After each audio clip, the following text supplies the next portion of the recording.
Julian one more time. Really, really thankful for the young adults ministry here. If you don't know me, my name is Davey, and I'm the youth and young adults pastor here at Connect Church. Huge shout out to anybody that's watching us online.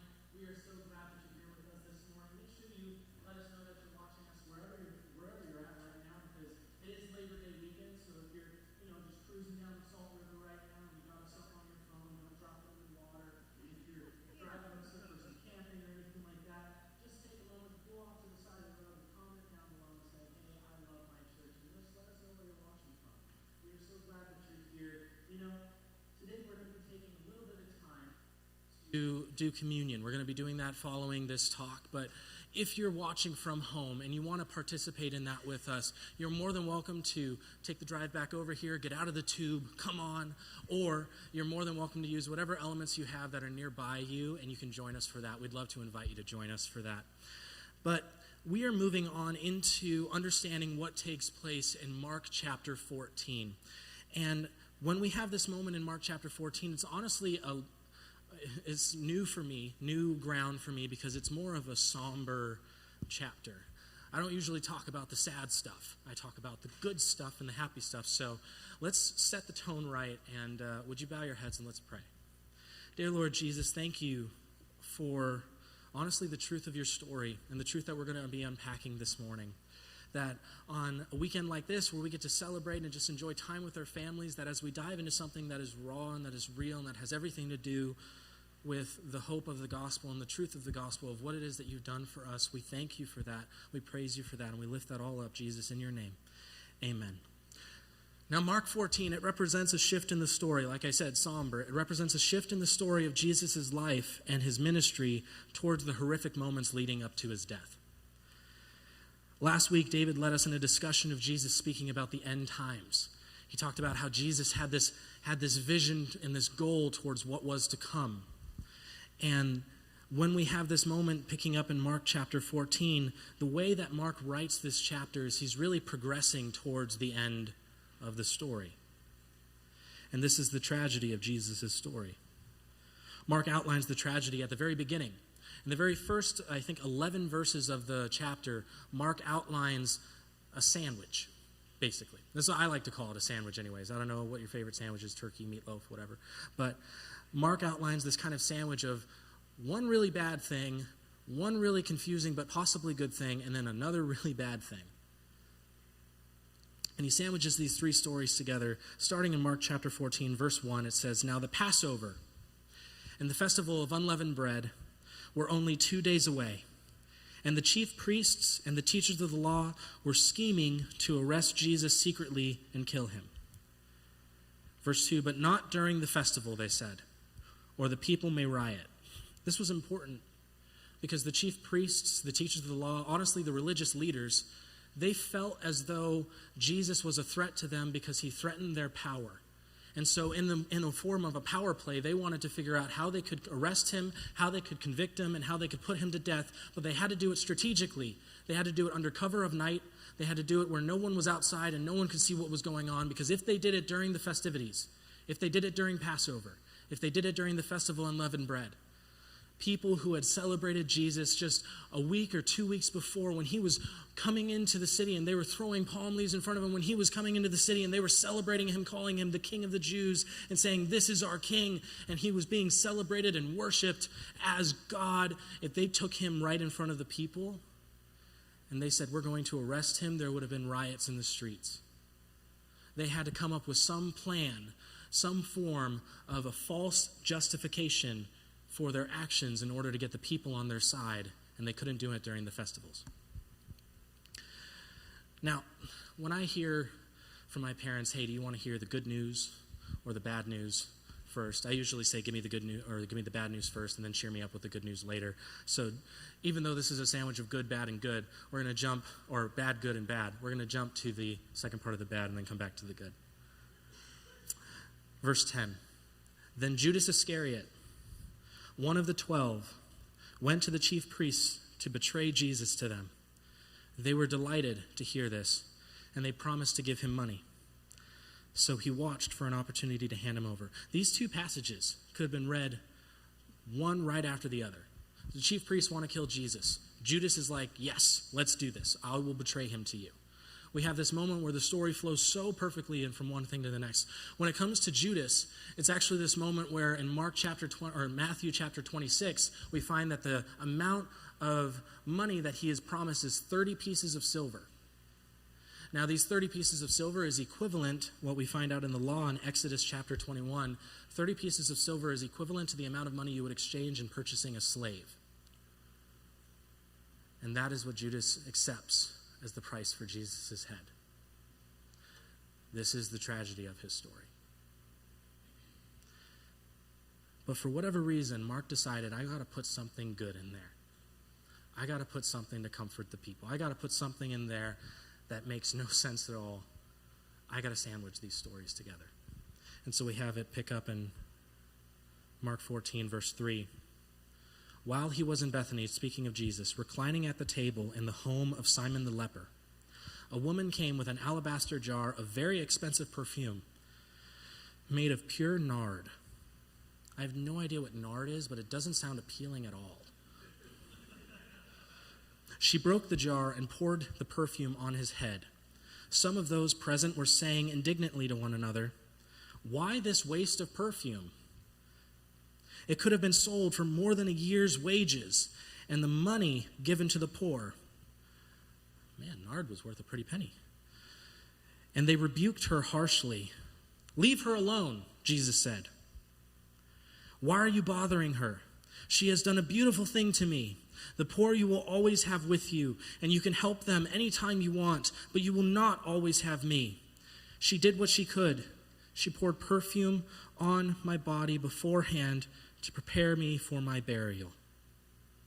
Truly, I tell you, wherever the gospel is preached throughout the world, what she has done will also be told in memory of her."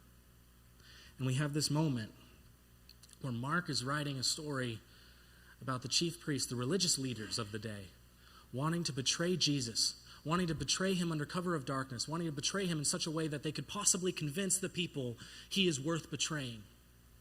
And then we have Judas saying, "I'm in. Give me anything at all, I will betray him to you." And they say, "We'll give you a slave's pay." And he says, "Okay." And he takes that. We have this tragedy of Jesus' story, but for whatever reason, Mark decides, I want to bridge the gap of these two negatives, and I want to have this moment of a woman pouring perfume on Jesus' head, preparing him for his burial. And I want to show you what's so wonderful about Mark's gospel is he's so honest, brutally honest, that he will tell the truth even if it makes the disciples look bad.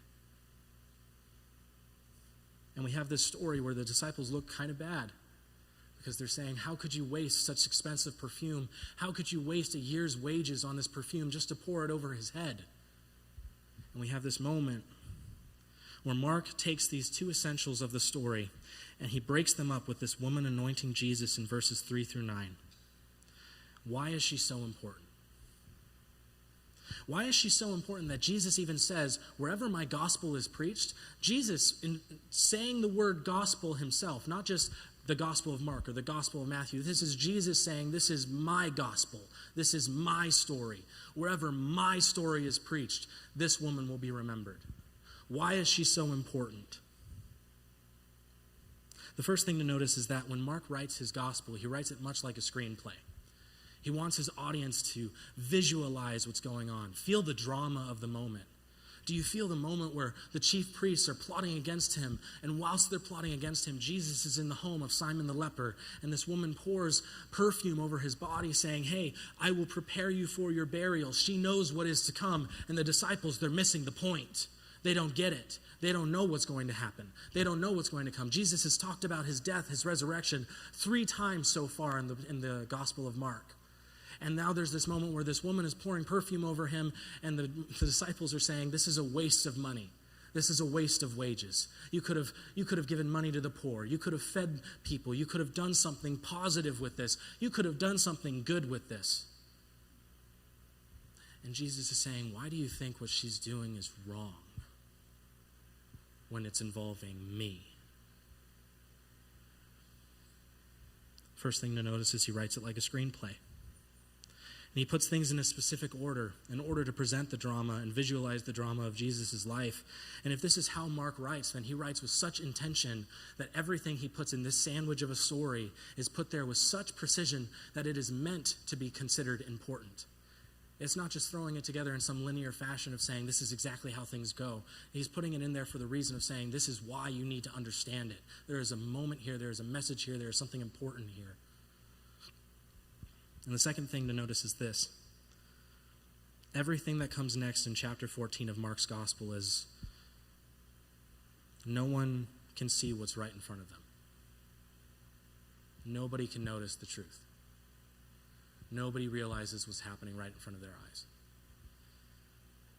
The religious leaders are focusing on themselves. Jesus has threatened our power. Jesus has threatened our authority. Jesus has threatened our position. Jesus has threatened our way of making money.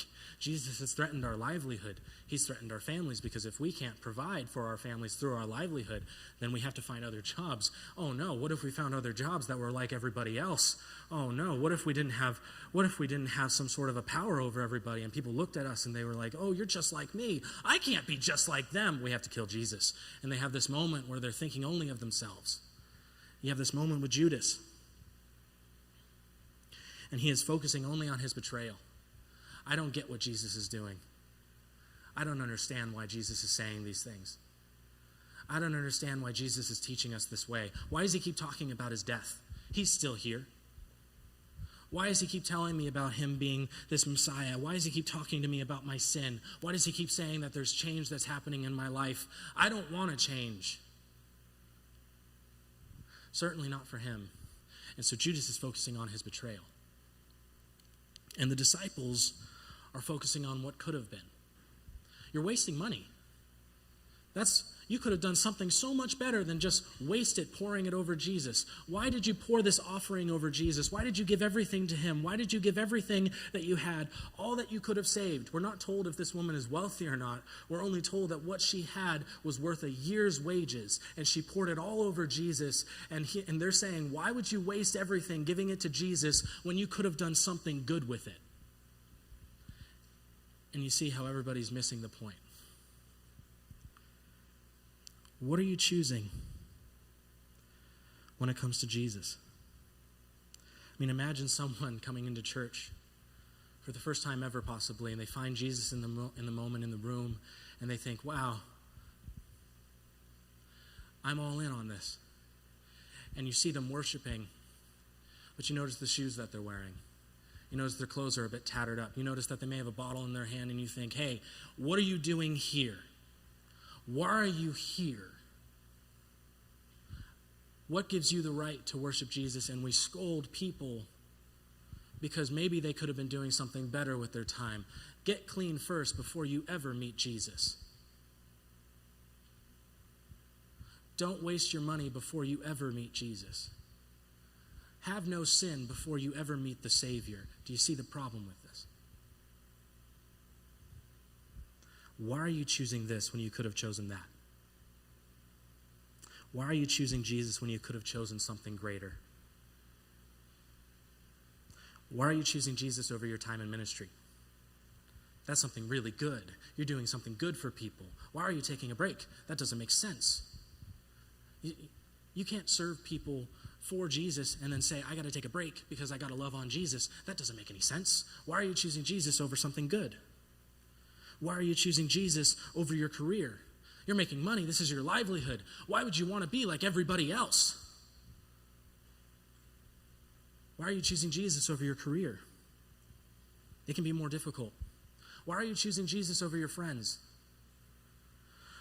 They keep wanting to hang out, and you keep saying, sorry, I'm having this moment with a Bible study, or I'm joining Connect Church for online prayer on Wednesday night, or I'm doing these, I'm giving my time to Jesus, and they're saying, well, aren't you our friend?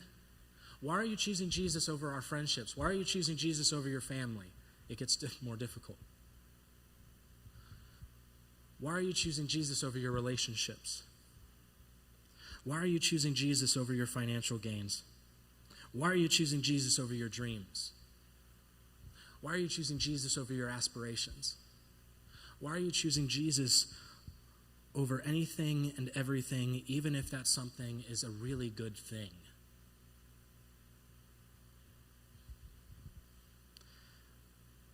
The argument of the disciples.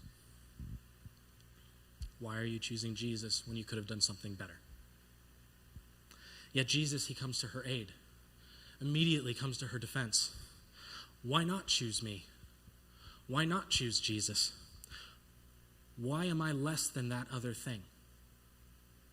Why is Jesus less than what could have been done? There will always be time for those other things. But what are you doing with your now? Because if Jesus is not in your now, then perhaps you're missing the point. If you're pouring this offering over Jesus right now, in your now, everything that could have been may be just simply what could have been. So why do we focus on what we could have done when we could have focused on our now? If your excuse for Jesus is there will always be time for him, my now is my ministry, my now is my career, my now is my friends, my now is my family, is my relationship, is my gains, is my dreams, and is my anything and everything, then I would say your priorities are backwards. Because instead of focusing on what could have been done, we could be focusing on what is being done. You can celebrate the now with Jesus because when there is time for the next thing, you can approach it knowing that Jesus has never left your now. I would much rather be focusing on Jesus in the now so that when I move on to the next thing, I know that Jesus is still with me in the now. If I move on to the next thing without Jesus in my now, then I know I'm moving on to the next thing without Jesus. But when I focus on Jesus in my now, I give my offering to him now. I pour this perfume over him. I prepare his body for burial. I'm doing whatever I can right now. Then it doesn't matter what I could have done. It doesn't matter what I should have done. It doesn't matter what the ought tos or the should haves or anything like that. I don't have to worry about what I could have done better or how I could have done it better. I don't have to worry about the could be's or the should be's or anything like that, because in my moment now, I'm focusing on Jesus, and Jesus is greater than the would be's or the could be's. Jesus is greater than what could have been. So if Jesus is in my now, when I get there to my dreams, because I'm not throwing them away. I'm not throwing away my career. I'm not throwing away these things. These are not things that I just throw on the ground and say, yes, Jesus, I follow you. Instead, it's the choice of Jesus. I'm giving this to you. This is my offering of now. And then when we get there, I know that we get there together, not apart. Because I would much rather give Jesus my now and see him through to when we get there, instead of give Jesus my when and focus everything else on the now. Because I know that right now, he's not with me. But if I could give him my now, then everything that comes next comes with him. And right now in the story, Jesus is being prepared for what would be the saddest part of his story. He predicts Judas's betrayal at the Last Supper. He even permits him to go and do what his business is, to go about your business, Judas. Go do what you're supposed to do. I know that you're doing this. Go ahead. And then we reach this moment with the rest of the disciples. It's in verse 27. You will all fall away, Jesus told them. For it is written, I will strike the shepherd, and the sheep will be scattered. But after I have risen, I will go ahead of you into Galilee. There's this moment where Jesus is addressing everyone, not just one person.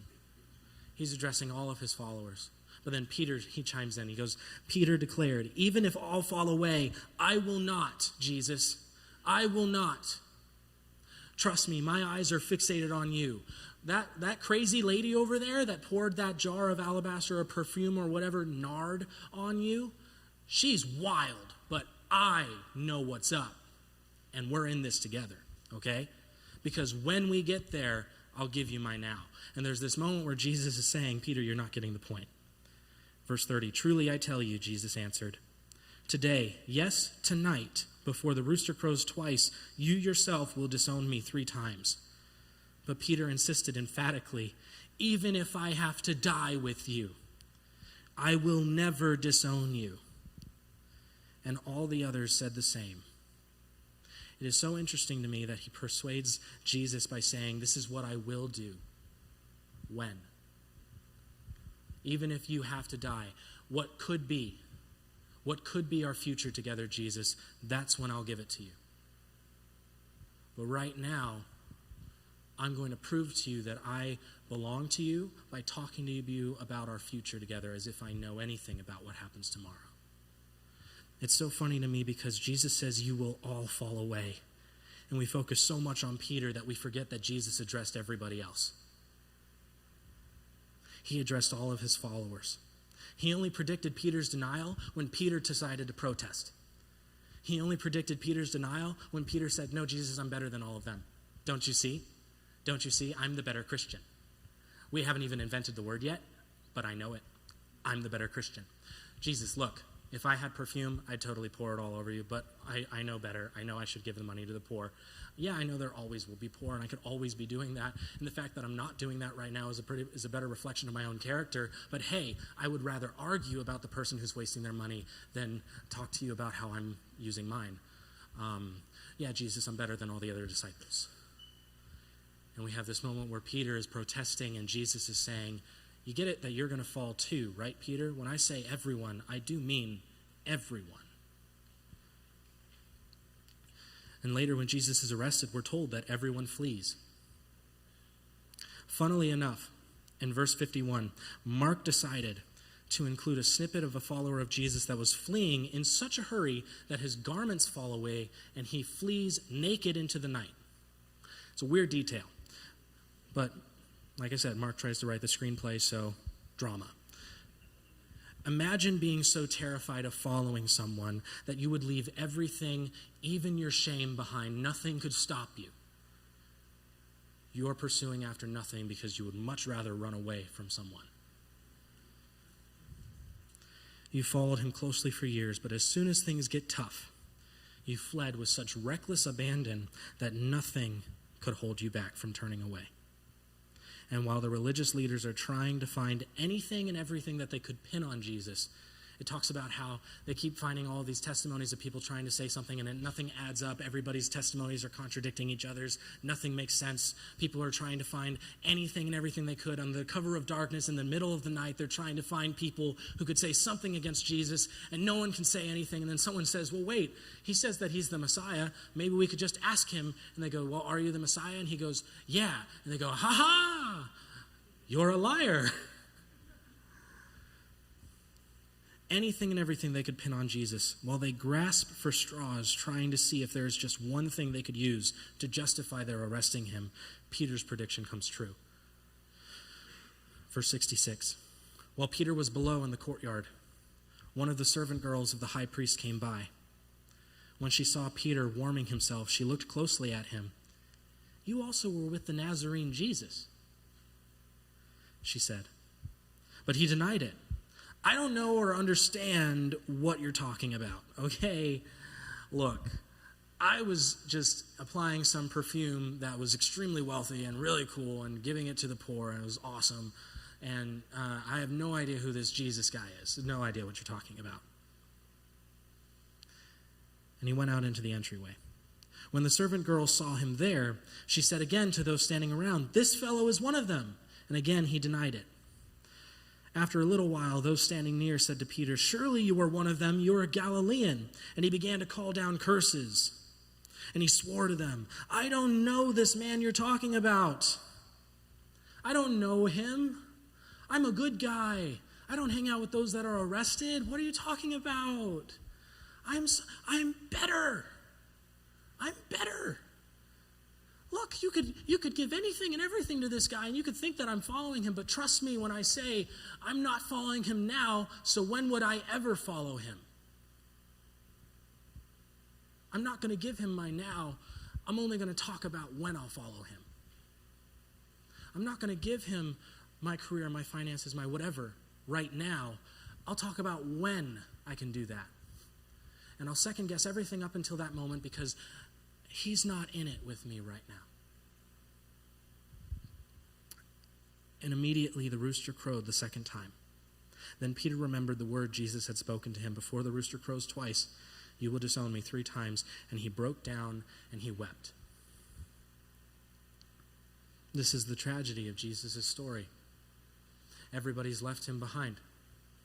The only glimmer of hope we found was in this woman who poured her jar of perfume over him. And everybody denied her and said, how could you do this? And she's saying, I'm giving Jesus my all right now. And Jesus is saying, she's giving me her all right now.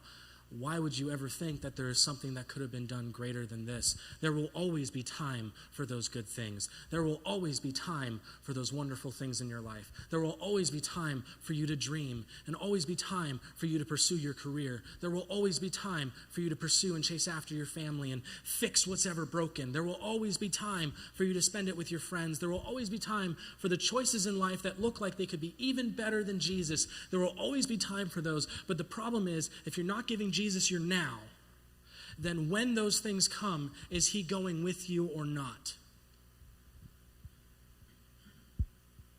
And everybody has left him behind because when the moment came, they didn't give him their now.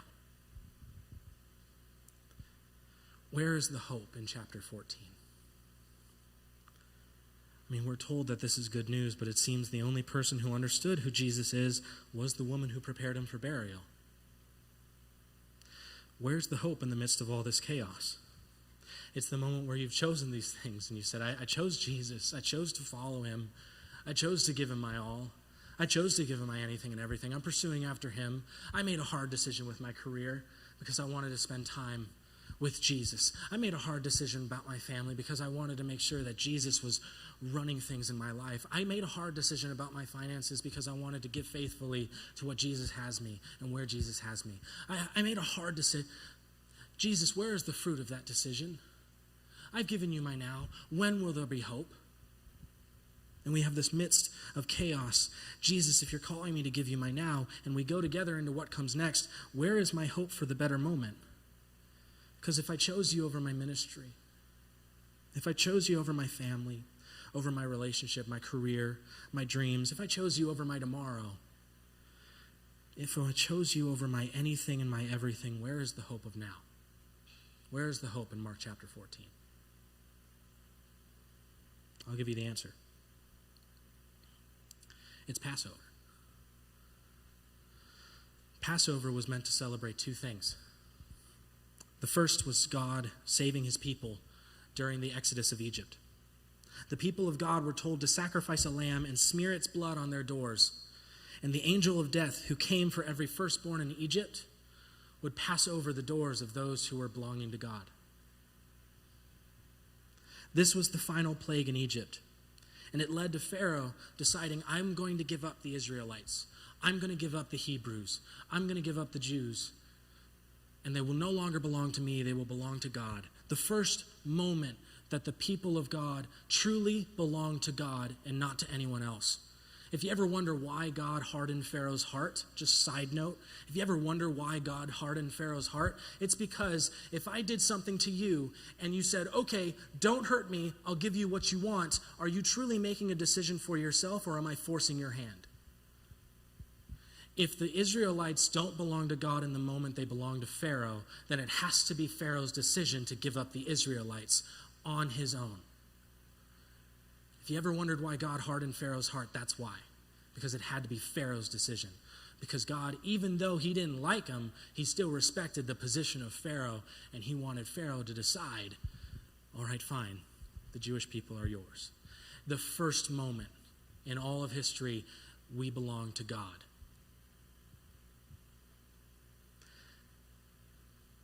Because this was the first moment in history where the people belonged to God, it became a moment where it resembled something more. Because if we belong to God now, then when is his kingdom coming? If we belong to God now, when will his kingdom come? And so Passover celebrated 2 things. It celebrated the moment we became the people of God, and then it celebrated the moment of saying, okay, we are with God now, when will his kingdom come? It was the celebration that his kingdom is coming. There will be a moment when God will establish his kingdom amongst us. 2 things Passover celebrated. Both the first fruits of becoming God's people and the hope of his kingdom. So where is the hope? during the Last Supper, right before everything takes place. Everybody's plotting. It's getting a little angsty. It's getting a little disruptive. It's getting a little confusing. People are making decisions that don't make sense right now. We're arguing and bickering back and forth amongst everybody. Jesus is in this house. This woman pours perfume over his head, and they say, how could you give him an offering when you should have given it to somebody else? And we have this moment where everybody is in disruption and chaos, and we're in the midst of Passover. And then Jesus sits down with his disciples, and he teaches them something more. Where is the hope? It's in Mark 14, verse 22. And it says this: while they were eating, Jesus took bread, and when he had given thanks, he broke it, and he gave it to his disciples, saying, take it. This is my body. Then he took a cup, and when he had given thanks, he gave it to them, and they all drank from it. This is my blood of the covenant, which is poured out for many. He said to them, truly I tell you, I will not drink again from the fruit of the vine until that day when I drink it new in the kingdom of God. Passover celebrates two things: when we first became God's people and the hope of his kingdom to come. And Jesus is teaching his disciples what Passover means in relationship to him, the Messiah, the Son of God, the one who will bring upon the kingdom of God. There is this moment where Jesus is saying, you can have hope because I'm coming back. You can have hope because I will give you this cup, and you will remember me, and you will remember this hope. And when you know I will come back, I will drink a cup in my kingdom. Passover becomes fulfilled through this moment because he says, I will bring about my kingdom. When Jesus presents us the Last Supper with communion, he forms something that's called the New Covenant. According to covenant law, there is always a seal or a sign or something basically that just allows us to remember the point of the covenant. So there is this moment which we would call a remnant or something that remains to represent the promises that are made from God. In the covenant of Noah, there's this moment where God presents a rainbow and he says, every time you see a rainbow, you'll know that my promise to never flood the earth again is true. The seal of the covenant of Noah. For Abraham, it was the promise of circumcision throughout the people of Israel to symbolize God's promise to establish his people through Abraham. For David, it was the covenant of his lineage to symbolize God's promise that Israel will always have a king. And for Jesus, it was communion to symbolize God's promise that his kingdom of salvation by grace has been established by his sacrifice of his only Son, Jesus Christ the Messiah, the final Passover lamb. Side note, it's because of this covenantal law and understanding with covenantal law that we know that communion is more of a symbol of Jesus' promise rather than a literal consuming of body and blood. It's a symbol of that because it's the symbol that represents the covenant that Jesus forms. So what is communion? What is communion? It is hope. It is the final miracle of Jesus' ministry. It is the miracle of fulfilling all the promises that God has made to his people.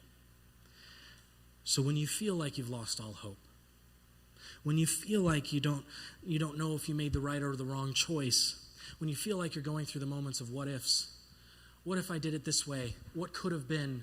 When you feel like it's not working out, when you stress over choosing Jesus over fill in the blank, let communion remind you that there is still hope in Jesus because his kingdom has come and his will is done. If Jesus is your now, let communion be a reminder of why Jesus is worth your now. We're going to take a moment to have communion as a church. So for those that are going to be passing that out, you're more than welcome to make your way to the tables. If you're in the room here and you want to take communion with us, it's very simple. The band's going to play a little bit, and as they do, you can head to each table. You can take your elements, you can bring them back to your seat, and then in your own convenience, you can take them. We're not going to take them together. You can simply just take them. You can pray over it however you wish. This is a moment to celebrate the covenant that we are under with Jesus, the promise of fulfilling all promises. And so if Jesus has presented us the hope of communion, the hope to say, I am worth your now through this, then as you sit there, and if you're saying, hey, this isn't really for me, or I'm new to all this and I still want to learn a little bit more, it's okay to stay in your seat. It's okay. You're not disrespecting us or anything like that. You're more than welcome to watch and learn and look about it and say, oh, that's cool. But if you say, hey, Jesus, I've given you my now, or Jesus, I've given you my when for the longest time and I want to give you my now right now, then you're more than welcome to join us in this. So if you're able to stand and go and grab those elements, you're more than welcome to start lining up and grabbing those at each of the tables in the back. If you need those elements brought to you, feel free to raise your hand and we'll make sure that someone brings them to you. But go ahead now and you may go ahead and grab communion.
Down on my knees again, surrendering all,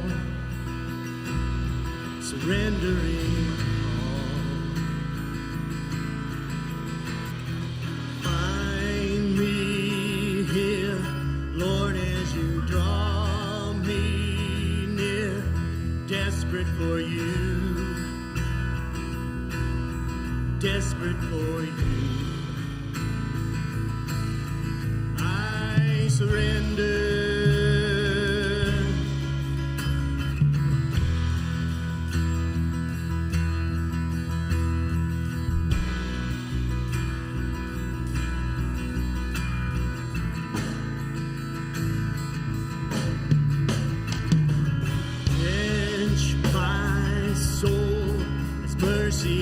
grace unfold. I hunger and thirst. I hunger and thirst. Arms stretched wide. I know you hear my cry. Speak to me now. Speak to me now. I surrender. I surrender. I want to know you more. I want to know you more. I surrender. I surrender. I want to know you more. I want to know you more.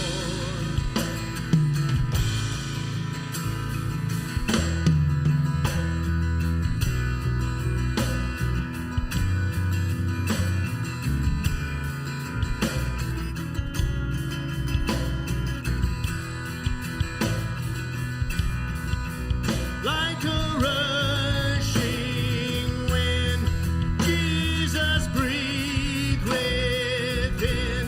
Lord, have your way. Lord, have your way in me. Like a mighty storm, stir within my soul. Lord, have your way. Lord, have your way in me. Like a rushing wind, Jesus breathe within. Lord, have your way. Lord, have your way in me. Like a mighty storm, stir within my soul. Lord, have your way. Lord, have your way in me. Lord, have your way. Lord, have your way in me.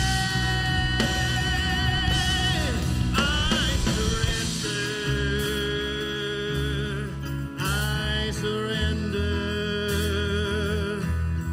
I want to know you more. I want to know you more. I surrender. I surrender. I want to know you more. I want to know you more. I surrender.